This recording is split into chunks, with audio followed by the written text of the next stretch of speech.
अस्सलामु अलैकुम वरहमतुल्लाहि वबरकातुहू। दोस्तों, आज हम कुरान की एक बहुत ही अहम आयत सूरह यूनुस की आयत नंबर 47 का तर्जुमा और तफसीर लेकर हाजिर हुए हैं। इस आयत में अल्लाह ताला ने ये हकीकत बयान की है कि हर उम्मत की तरफ एक रसूल भेजा गया। आयत और तर्जुमा वली कुल्ली उम्मतिन रसूल फिजा जा रसूलुहुम कुजिया बैनहुम बिलकिस्त व हुम ला युजलमून।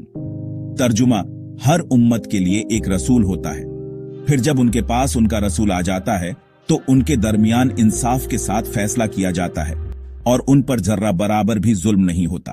तफसीर या वजाहत कुछ इस तरह है। हर उम्मत के लिए रसूल यानी अल्लाह ताला ने कभी भी किसी कौम को बिना हिदायत के नहीं छोड़ा।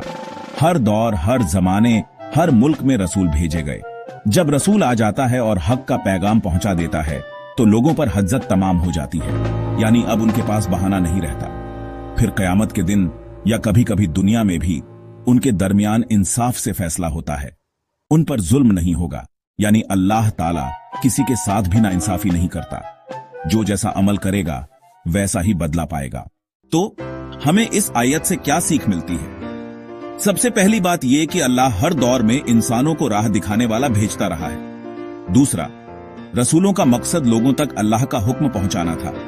तीसरी बात, हमें रसूलुल्लाह अन की बातों पर ईमान लाकर अमल करना चाहिए। और चौथी, अल्लाह का हर फैसला इंसाफ पर मबनी होता है। अगर आप रोजाना कुरान की तफसीर और नसीहतें सुनना चाहते हैं तो हमारे चैनल को सब्सक्राइब करना मत भूलिए। वीडियो को लाइक कीजिए, कमेंट में अपनी राय दीजिए और इसे दूसरों तक शेयर कीजिए। अल्लाह ताला हमें कुरान समझने और उस पर अमल करने की तौफीक दे।